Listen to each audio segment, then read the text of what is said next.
नमस्कार बंधुरा आमी इंद्रनील चक्रवर्ती आपनारा सकले देखछेन এই মুহূর্তে ইউথ কেরিয়ার হাব ইউটিউব চ্যানেলকে। আজকের এই ভিডিওতে আমি আমাদের ইউনিয়ন বাজেট 2022-23 এর কমপ্লিট একটি অ্যানালিসিস করতে চলেছি। আমি জানি আপনাদের মধ্যে থেকে অনেকেই আছেন যাদের কাছে টাইম নেই বসে বসে 2 ঘন্টার কমপ্লিট একটি বাজেটকে দেখার। তাই আজকের এই ভিডিওতে আমি চেষ্টা করব 10 থেকে 15 মিনিটের মধ্যে আমাদের কমপ্লিট যে ইউনিয়ন বাজেট 2022 আছে তার অ্যানালিসিস করার। আমি এই ভিডিওর মধ্যে আমার নিজের মতামত আপনাদের কাছে প্রকাশ করব আমাদের বাজেট 2022 ওরিয়েন্টেড এবং তার পাশাপাশি কিছু ইম্পর্টেন্ট পয়েন্ট বলবো যা যদি আপনি একজন মিডল ক্লাস হন তাহলে অবশ্যই আপনার জানা উচিত। তাই ভিডিওটাকে অবশ্যই মনোযোগ সহকারে শেষ অবধি দেখবেন। এবং যদি তুমি একজন স্টুডেন্ট হও তাহলে আমি তোমাকে বলবো খাতা পেন নিয়ে বসে পড়ো, কারণ এখানে অনেক ইম্পর্টেন্ট পয়েন্ট আছে যেগুলো তোমাকে নোট ডাউন করতে হবে, বিকজ কম্পিটিটিভ এক্সামে কিন্তু এই বছরের ইউনিয়ন বাজেট 2022 থেকে huge amount of current affairs কিন্তু জিজ্ঞাসা করা হবে।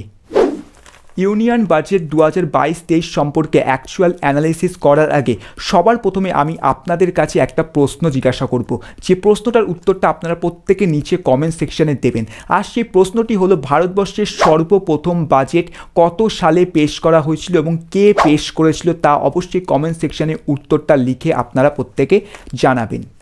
আমাদের এই বছরের যে ইউনিয়ন বাজেট 2022-23 আছে, এই ইউনিয়ন বাজেট 2022-23-এর অনেক কিন্তু ইন্টারেস্টিং ফ্যাক্ট আছে, যেখানে সর্বপ্রথম ইন্টারেস্টিং ফ্যাক্টটি হলো আমাদের এই প্রথমবার কিন্তু ইউনিয়ন বাজেট সম্পূর্ণ ডিজিটালি হয়েছে।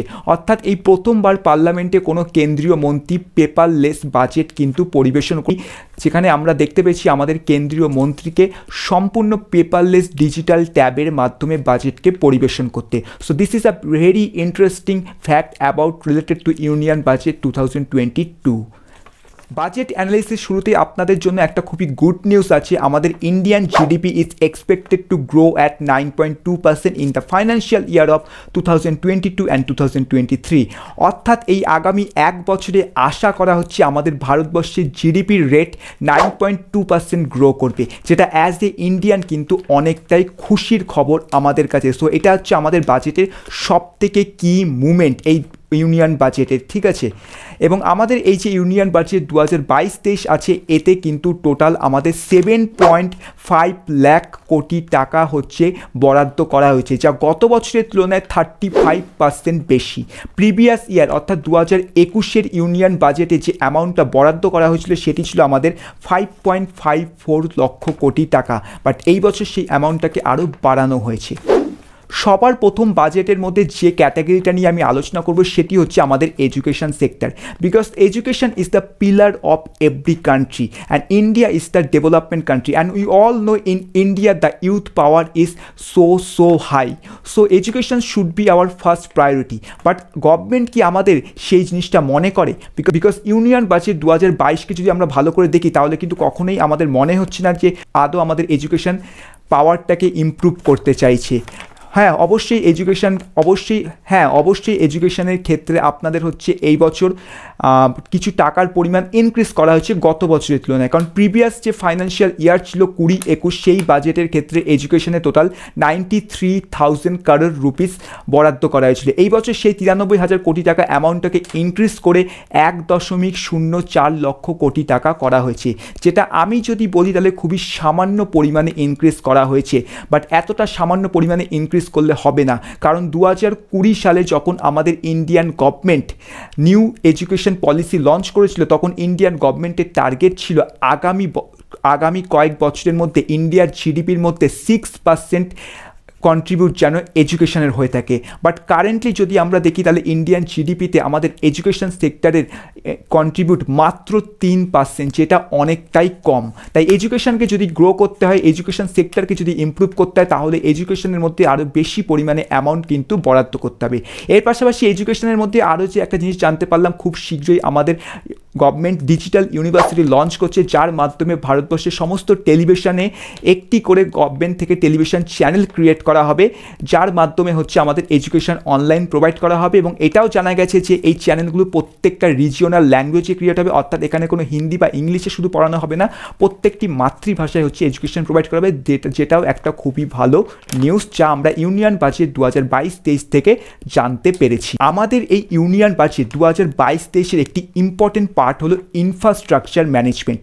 ইউনিয়ন বাজেট 2022 থেকে আমরা যেটা জানতে পেরেছি, আমাদের গভর্নমেন্ট 100 কোটি টাকা বরাদ্দ করেছে প্রধানমন্ত্রীর গতি শক্তি যোজনার প্রকল্পের মধ্যে। এবং এই গতি শক্তি যোজনার প্রকল্পের মধ্যে আমাদের যে ইনফ্রাস্ট্রাকচারগুলো পড়ে সেগুলি হলো আমাদের roads, railways, airports, ports, mass transport, water transport and logistic infrastructure. So আগামী এই 1 বছরে আমরা কিন্তু ইনফ্রাস্ট্রাকচারের ক্ষেত্রে অনেক ভালো ইমপ্রুভমেন্ট দেখতে চলেছি। এরপর যে ইম্পর্টেন্ট পয়েন্টটা যা আমরা ইউনিয়ন বাজেট 2022-23 থেকে জানতে পেরেছি সেটি হলো আগামী 3 বছরের মধ্যে সরকার 400টারও ওপরে নতুন বন্দে ভারত ট্রেন কিন্তু লঞ্চ করতে চলেছে। এটাও কিন্তু একটা হিউজ পরিমাণে ব্রেকিং নিউজ। এর পাশাপাশি হাউজিং প্রজেক্টের যদি কথা বলি তাহলে প্রধানমন্ত্রীর যে হাউজিং স্কিম আছে সেই হাউজিং স্কিমের আন্ডারে আমাদের এই ইউনিয়ন বাজেটে টোটাল 48,000 করোড় রুপিস হচ্ছে বরাদ্দ করা হয়েছে, যার ফলস্বরূপ হচ্ছে আমাদের হাউজিং প্রজেক্ট কিন্তু আরও ইমপ্রুভ হতে চলেছে এই আগামী 1 বছরের মধ্যে। এর পাশাপাশি আমাদের মাননীয় প্রধানমন্ত্রী শ্রী নরেন্দ্র মোদীর যে জল যোজনা প্রকল্প আছে সেই জল যোজনা প্রকল্পের আন্ডারে আমাদের টোটাল 60,000 কোটি টাকা বরাদ্দ করা হয়েছে, যার মাধ্যমে যে রুরাল এরিয়া আছে অর্থাৎ গ্রামীণ এরিয়াতে যে পানীয় জলের সংকট এখনো অবধি আছে সেই সংকটকে হচ্ছে সলভ করা হবে। এবং তার পাশাপাশি প্রত্যেক গ্রামীণ এরিয়া, রুরাল এরিয়াতে যতটা তাড়াতাড়ি সম্ভব কল এবং পাইপলাইন্স তৈরি করা হবে এই বাজেটটার মাধ্যমে, এই প্রকল্পটার মাধ্যমে। এরপর নেক্সট যে মোস্ট ইম্পর্টেন্ট পয়েন্ট আমাদের এই ইউনিয়ন বাজেট 2022 অ্যান্ড 23 দিক থেকে, দ্যাট ইজ আমাদের ফাইন্যান্স সেক্টর। এবং ফাইন্যান্স সেক্টরের ক্ষেত্রে হিউজ পরিবর্তন হচ্ছে এবং একটা হিউজ অ্যামাউন্ট অফ টাকা কিন্তু ইনভেস্ট করা হচ্ছে। গভর্নমেন্টের ইনিশিয়েটিভগুলো দেখলে ভালো করেই বোঝা যাচ্ছে আমাদের ইন্ডিয়ান গভর্নমেন্ট কিন্তু ডিজিটাল ইন্ডিয়া তৈরি করার পেছনে প্রচুর মনোনিবেশ করছে, যার ফলস্বরূপ কিন্তু এই বছর সর্বপ্রথম আমাদের হচ্ছে ইউনিয়ন বাজেট পেপারলেস হয়েছে, ডিজিটাল ট্যাবের মাধ্যমে হয়েছে। আগামী 1 বছরের মধ্যে গভর্নমেন্টের টার্গেট আছে ভারতবর্ষে 75টার মতো ডিজিটাল ব্যাংকিং সিস্টেম তৈরি করা ভারতবর্ষের প্রত্যেকটি রাজ্যের ক্ষেত্রে। এবং এই ডিজিটাল ব্যাংকিং ইউনিটগুলোর মাধ্যমে গভর্নমেন্ট হচ্ছে গোটা ইন্ডিয়াতে ডিজিটাল ব্যাংকিং যে আছে সেই ডিজিটাল ব্যাংকিং প্রসেসটাকে আরও সহজ সরল করে তুলবে, যাতে ভারতবর্ষের প্রত্যেকটি মানুষ অনলাইন ব্যাংকিংয়ের সুবিধা নিতে পারে। সো আগামী কয়েক বছরের মধ্যে আমরা কিন্তু অনলাইন ব্যাংকিংকে আরও ইমপ্রুভ হতে দেখব এবং এখনও পর্যন্ত যে অঞ্চলে অনলাইন ব্যাংকিং পৌঁছায়নি সেখানেও আমরা কিন্তু ব্যাংকিং প্রসেসকে আরও ভালো দেখব। সো এটা একজন আম জনতা হিসেবে কিন্তু আমাদের জন্য অত্যন্ত ভালো নিউজ। এরপর যে বিগেস্ট নিউজটা আসছে সেটা হচ্ছে ডিফেন্স সেক্টর লাভারদের জন্য। Government 68% of defense capex would be kept for domestic companies. Government domestic কোম্পানিজকে টোটাল 68% অফ ক্যাপেক্স কিন্তু প্রোভাইড করতে চলেছে, যার ফলস্বরূপ private companies like Paras, Data Patterns and MTR এদের কিন্তু অনেকটা ভালো অ্যাডভান্টেজ হবে। সো ডিফেন্স সেক্টরেও কিন্তু আমরা আগামী 1 বছরে ভালো ইমপ্রুভমেন্ট দেখছি এই ইউনিয়ন বাজেট 2022-23 অ্যানালিসিস করার পর। নেক্সট যে ইম্পর্টেন্ট পয়েন্টটা আমাদের কাছে উঠে আসছে দ্যাট ইজ গ্রিন এনার্জি। এবং এই গ্রিন এনার্জির ক্ষেত্রে গভর্নমেন্ট কিন্তু টোটাল 1,95,000 কোটি টাকা বরাদ্দ করেছে, এটা কিন্তু আমাদেরকে জানতে হবে। এবং এই গ্রিন এনার্জি প্রজেক্টের মধ্যে কিন্তু আমাদের সোলার সিস্টেম কিন্তু ইনক্লুড আছে। এরপর বিগেস্ট নিউজ হচ্ছে আমাদের ভেহিকেল সেক্টরের ক্ষেত্রে, যেখানে গভর্নমেন্ট খুব শীঘ্রই 2022 সালের মধ্যে ব্যাটারি সোয়াপিং পলিসি নিয়ে আসতে চলেছে। Now what is battery swapping policy? যদি এই ব্যাটারি সোয়াপিং পলিসি সম্পর্কে আমি আপনাকে একটু সহজ সরলভাবে বোঝাই। ধরুন আপনার একটি ভেহিকেল আছে এবং সেই ভেহিকেলের হঠাৎ চার্জ শেষ হয়ে গেছে, তাহলে তার জন্য আপনাকে কী করতে হবে? চার্জিং সেন্টারে গিয়ে আপনাকে হচ্ছে আপনার ভেহিকেলটা চার্জ করাতে হবে এবং এর জন্য আমাদের কিন্তু অনেকটা পরিমাণে টাইম নষ্ট হয়ে যায়। কিন্তু এই ব্যাটারি সোয়াপিং পলিসি থাকার ফলে কী হবে? আপনার যখনই ভেহিকেলের চার্জটা কমে যাবে আপনি চার্জিং সেন্টারে যাবেন এবং সেখানে অলরেডি 100% ফুল একটি ব্যাটারি থাকবে, সেই ব্যাটারিটাকে আপনি বার করবেন এবং আপনার ভেহিকেলের মধ্যে লাগিয়ে দেবেন এবং আপনার ভেহিকেলে থাকা ব্যাটারি যেটা আপনার হচ্ছে চার্জ চলে গেছে সেই ব্যাটারিটাকে আপনি সেই সেন্টারের মধ্যে রেখে দেবেন। সো এটা হচ্ছে আমাদের বেসিক্যালি ব্যাটারি সোয়াপিং পলিসি। এবার যখন এই পলিসিটা অ্যাকচুয়ালি আসবে তখন জিনিসটা আরও ভালো করে বোঝা যাবে যে কীভাবে কাজ করবে। নেক্সট যে জিনিসটা আমরা জানতে পেরেছি আমাদের ইউনিয়ন বাজেট 2022-23 থেকে, সেটা হচ্ছে খুব শীঘ্রই এই 2022-এর মধ্যে আমাদের ইন্ডিয়াতে 5G ইন্টারনেট কিন্তু চলে আসতে চলেছে। এটা যদিও অনেক লেট হচ্ছে বিকজ 2019 সাল থেকে এটা শুনছিলাম, বাট ফাইনালি 2022-এ কিন্তু আমাদের 5G আসতে চলেছে। 5G আসা কি উচিত না তা অবশ্যই কমেন্ট সেকশনে আপনারা কমেন্ট করে আমাকে জানাবেন। নেক্সট সবথেকে মোস্ট ইম্পর্টেন্ট পয়েন্ট আমাদের এই ইউনিয়ন বাজেট 2022 যেটার জন্য সকলে আমরা তাকিয়েছিলাম যে বিটকয়েন বা ক্রিপ্টোকারেন্সি কি আমাদের ইন্ডিয়াতে ব্যান হবে কি ব্যান হবে না। সো এখানে সকল ক্রিপ্টোকারেন্সি অ্যান্ড বিটকয়েন ট্রেডারদের জন্য খুশির খবর আছে। যা বোঝা গেল আমাদের এই ফাইন্যান্সিয়াল বাজেট থেকে এইটুকুনি বলতে পারি, বিটকয়েন কিন্তু ব্যান হবে না, বরঞ্চ আমাদের গভর্নমেন্ট এবং আরবিআই কিন্তু নিজস্ব ক্রিপ্টোকারেন্সি লঞ্চ করতে চলেছে এবং যা আমরা 2022-এর মধ্যে দেখতে পাবো। খুব শীঘ্রই আমরা দেখতে পাবো যেখানে আরবিআই নিজস্ব একটি ক্রিপ্টোকারেন্সি লঞ্চ করবে। তবে এখানে একটা কথা বলে রাখতে পারি, যে সকল লোকেরা বিটকয়েন অ্যান্ড ক্রিপ্টোকারেন্সিতে ট্রেডিং করেন তাদের ক্ষেত্রে একটা দুঃখের খবর আছে যে এবার থেকে আপনাদেরকে আপনাদের ইনকামে, যে ইনকামটা আপনি বিটকয়েন বা ক্রিপ্টোকারেন্সি বা এনএফটি থেকে পাচ্ছেন ট্রেডিং করার মাধ্যমে, সেই ইনকামের 30% ট্যাক্স আপনাকে দিতে হচ্ছে। এবং কেউ যদি আপনাকে বিটকয়েন গিফটও করে, ক্রিপ্টোকারেন্সি গিফটও করে, তাহলে সেক্ষেত্রেও 30% কিন্তু ট্যাক্স পড়ছে। এটা একটু কন্ট্রোভার্সিয়াল টপিক হয়ে গেছে, বিকজ এটা নিয়ে অনেক চর্চা হচ্ছে সোশ্যাল মিডিয়াতে, কারণ এতটা পরিমাণে ট্যাক্স লাগানো কিন্তু উচিত হয়নি। কারণ এর মাধ্যমে কী হবে, ক্রিপ্টোকারেন্সির কনসেপ্টের মধ্যে হচ্ছে আঘাত আসছে।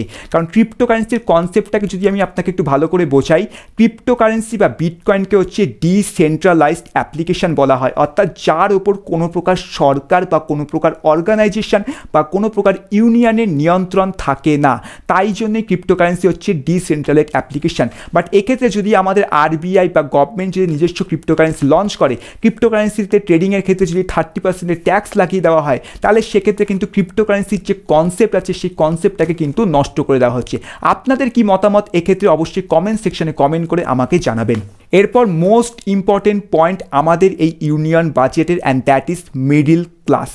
আপনি যদি একজন আম জনতা হন, যদি একজন সাধারণ মধ্যবিত্তর ক্যাটাগরিতে বিলং করেন, তাহলে আপনার জন্য এই পয়েন্টটা প্রচুর ইম্পর্টেন্ট। এবং অ্যাজ ইউজুয়াল প্রত্যেক বছরের মতো এবারও কিন্তু ইউনিয়ন বাজেটের পর মিডিল ক্লাসটা যে জিনিসটা পাচ্ছে সেটা হচ্ছে একটা বিরাট বড় লেভেলের ঘন্টা। ইয়েস, একদম মিডিল ক্লাসদের হাতে এবারও কিন্তু ইউনিয়ন বাজেটের পর কিছুই আসেনি, হাত পুরো খালি, আরও উল্টে বরঞ্চ মাথায় চিন্তা।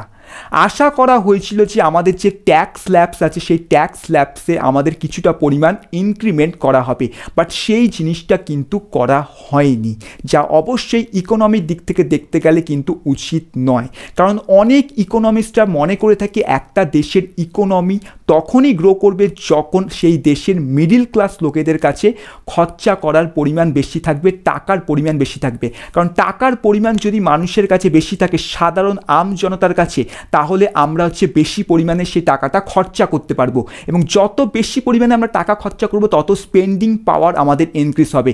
স্পেন্ডিং পাওয়ার যত আমাদের ইনক্রিজ হবে তত হচ্ছে কনজিউমেশন পাওয়ার আমাদের ইনক্রিজ হবে। কনজিউমেশন পাওয়ারটা যত আমাদের ইনক্রিজ হবে তত হচ্ছে ম্যানুফ্যাকচারিং পাওয়ার ইনক্রিজ হবে। ম্যানুফ্যাকচারিং পাওয়ার যত ইনক্রিজ হবে তত হচ্ছে ডিমান্ড বেশি ইনক্রিজ হবে মার্কেটে, এবং ডিমান্ড যত মার্কেটে বেশি ইনক্রিজ হবে তত মার্কেটে সাপ্লাই ইনক্রিজ হবে। এবং এই যে 5টি উপাদান আপনার হচ্ছে spending power, consumption power, manufacturing power, demand and supply, এই 5টি উপাদান হচ্ছে একটা দেশের ইকোনমিকে গ্রো করতে হেল্প করে। বাট এক্ষেত্রে কিন্তু সেই জিনিসটা আগের বারের মতো, প্রিভিয়াস বাজেটের মতো এইবারও কিন্তু কিছুই করা হয়নি।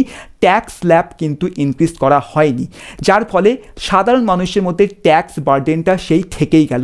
তার কারণ হচ্ছে কোভিড-19 পরিস্থিতিতে অনেক মানুষ নিজেদের চাকরি বাকরি হারিয়েছে, অনেকে স্যালারিও ঠিকমতো পাচ্ছে না। সো এক্ষেত্রে যদি ট্যাক্স স্ল্যাব না হয় তাহলে যে প্রবলেমটা হচ্ছে যে সাধারণ মানুষের কিন্তু অ্যাকচুয়ালি স্যালারি তো ইনক্রিজ হচ্ছেই না, তাদের স্যালারি সেই সেম জায়গাতেই থেকে যাচ্ছে। সো এটা একটা বিগেস্ট ইস্যু কিন্তু হয়ে দাঁড়ালো এবারও। যদিও এখানে একটা সবুজ সংকেত আছে যে ট্যাক্সের পরিমাণ কিন্তু ইনক্রিমেন্ট করা হয়নি, ট্যাক্স কিন্তু বাড়ানো হয়নি সাধারণ মানুষের ওপর। তবে এক্ষেত্রে একটা জিনিস দেখা গেছে, কর্পোরেট সেক্টরের ক্ষেত্রে এবং বিজনেসের ক্ষেত্রে কিন্তু ট্যাক্সের পরিমাণকে রিডিউস করা হয়েছে। সো এই জিনিসটাকে আপনারা কিভাবে দেখেন তা অবশ্যই কমেন্ট সেকশনে কমেন্ট করে আমাকে জানাতে ভুলবেন না। সো এই ছিল ওভারঅল আমাদের বেসিক্যালি বলতে গেলে ইউনিয়ন বাজেট 2022-23 একটা কমপ্লিট অ্যানালিসিস, যেখানে আমি আপনাদেরকে কিছু ইম্পর্টেন্ট পয়েন্ট হাইলাইটস করে বলে দিলাম যেগুলো আপনাদের জানা উচিত, যেগুলো অ্যাজ এ স্টুডেন্ট যদি আপনি কম্পিটিটিভ এক্সামের জন্য প্রিপারেশন করেন সেক্ষেত্রেও আপনার এই পয়েন্টসগুলো প্রচুর ইম্পর্টেন্ট, বিকজ কারেন্ট অ্যাফেয়ার্সে কিন্তু এই বছর যে কোনো ধরনের কম্পিটিটিভ এক্সামের ক্ষেত্রে আসবে। কুইকলি যদি একবার রিভাইজ করে দিই যে ইউনিয়ন বাজেট 2022-23 সব থেকে হাইলাইট পয়েন্টগুলো হচ্ছে ইন্ডিয়ান জিডিপি আমাদের এক্সপেক্ট করা হচ্ছে গ্রো হবে 9.2%, গত বছরের তুলনায় 35% বেশি অ্যামাউন্ট হচ্ছে আমাদের বরাদ্দ করা হয়েছে। ইবি সেক্টরের ক্ষেত্রে ব্যাটারি সোয়াপিং পলিসি নিয়ে আসা হচ্ছে, ডিফেন্স সেক্টরে 68% বরাদ্দ করা হয়েছে আমাদের, ট্যাক্স স্ল্যাব কোনোভাবেই ইনক্রিমেন্ট করা হয়নি। গভর্নমেন্ট আমাদের লঞ্চ করতে চলেছে নিজস্ব ক্রিপ্টোকারেন্সি প্ল্যাটফর্ম। এর পাশাপাশি হাউজিং প্রজেক্টের ক্ষেত্রে আমাদের 48,000 কারোর রুপিস হচ্ছে আমাদের কন্ট্রিবিউট করা হবে। এর পাশাপাশি হচ্ছে গভর্নমেন্ট আগামী 3 বছরের মধ্যে 400টার ওপরে নতুন ভেহিকেল লঞ্চ করতে চলেছে। সো এইগুলো ছিল আমাদের কুইক কিছু রিভাইজ পয়েন্ট যা আমি আপনাকে বলে দিলাম। ভিডিওটা কেমন লাগলো এবং অ্যানালিসিসটা কেমন আপনাদের লাগলো তা অবশ্যই কমেন্ট সেকশনে কমেন্ট করে জানাবেন, এবং আপনাদের মতে কোন পয়েন্টটা ইমপ্রুভ হওয়া উচিত ছিল বাজেটের ক্ষেত্রে তাও অবশ্যই কমেন্ট সেকশনে কমেন্ট করে জানাবেন। এবং এরকমই ফাইন্যান্স ওরিয়েন্টেড আরও ভিডিও পাওয়ার জন্য আমাদের চ্যানেলটিকে সাবস্ক্রাইব করে দেন, পাশে থাকা বেল আইকনটিকে প্রেস করে দিয়ে আমাদের পরিবারের সদস্য হয়ে যান।